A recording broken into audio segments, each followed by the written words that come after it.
The writer of SWAT and Training Day once again revisits the realm of the police force, and this time he steps into the director's chair to tell the complete tale. Hello there to everyone watching, and welcome back once again to RealScreenReviews.com. I am, of course, movie critic Nick Iacobucci, and our next review is End of Watch. This mystery and crime drama opened in wide release on the 21st of September 2012, and it features Jake Gyllenhaal, Anna Kendrick, Frank Grillo, and Michael Peña. This film comes to us from writer-director David Ayer, the previous director of Street Kings with Keanu Reeves and Harsh Times from 2005. He now sits in the director's chair for the third time, and I hope that he can truly raise the bar just a few notches over Street Kings, which I personally found to be truly disappointing. This tale tells us of a long-term relationship that comes with wearing a badge each and every day.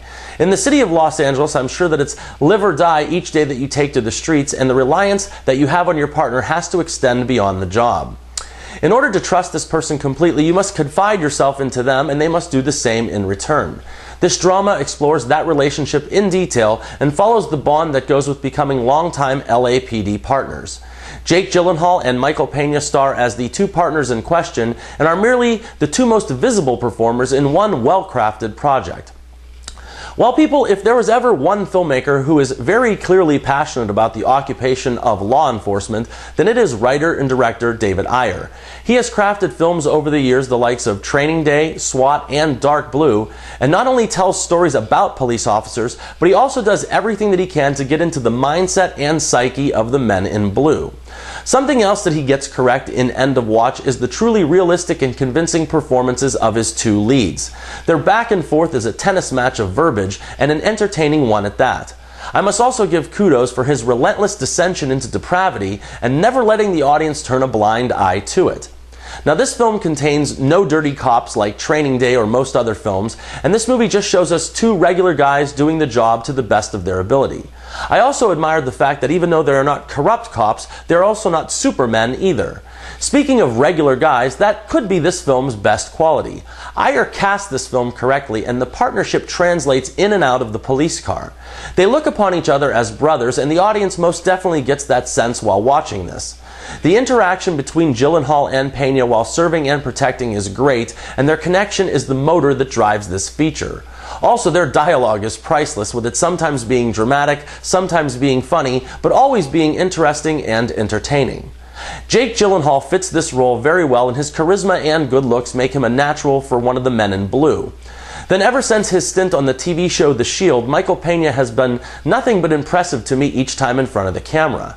Now, on that show, he played a cop the exact opposite of what he plays here, but he can pull off funny, dramatic, likable, serious, and always comes off 100% believable. Here he gets to show off all of these qualities and once again shines bright. Then after Warrior and The Gray, Frank Grillo turns in yet another solid performance, as does America Ferrera, David Harbour, and Christy Wu, all helping the finished product as well. Now, the first-person camera added to the realism and authenticity, and they incorporate this into the story because of a school project. I will say, however, that it does infuse the audience into the story and makes them almost part of the adventure. The action sequences are gritty and intense, and many spots of this feature are extremely suspenseful. The found footage genre is normally utilized in horror films going all the way back to the Blair Witch Project some 13 years ago. However, here it is effectively used and complements the director's agenda. Something else worth mentioning, and mind you, this didn't bother me at all, but I didn't think that there was any film that could top Oliver Stone's Platoon or Dennis Hopper's Colors in the amount of F-bombs that could be dropped in a 2-hour span. However, I would say that End of Watch bests both of these two films that I just mentioned and could quite possibly have set a new record with spoken vulgarity. Now, I do have a few things here to critique on the downside, and I'm probably just nitpicking here, but I can say that this story is not as intelligent or as complex as, say, LA Confidential, but on the flip side, it doesn't need to be because it's an altogether different type of film. Anna Kendrick was good, but kind of wasted for someone with her talent and ability. Now, she balances out the feature by giving us kind and humane spots, but in my opinion, she could have used more depth of character and seemed to only be there falling into the category of an ornament.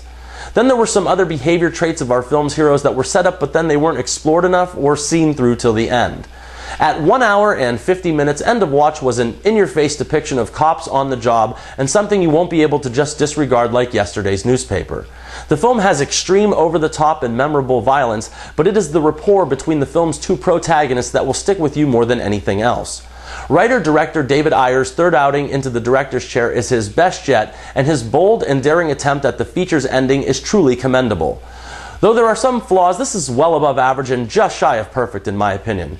Continuing on with what has to be the best month of movies in years, Nick's Real Screen Review is a very highly recommended 3.5 stars out of 4, and that's for the gritty and intense police drama known as The End of Watch.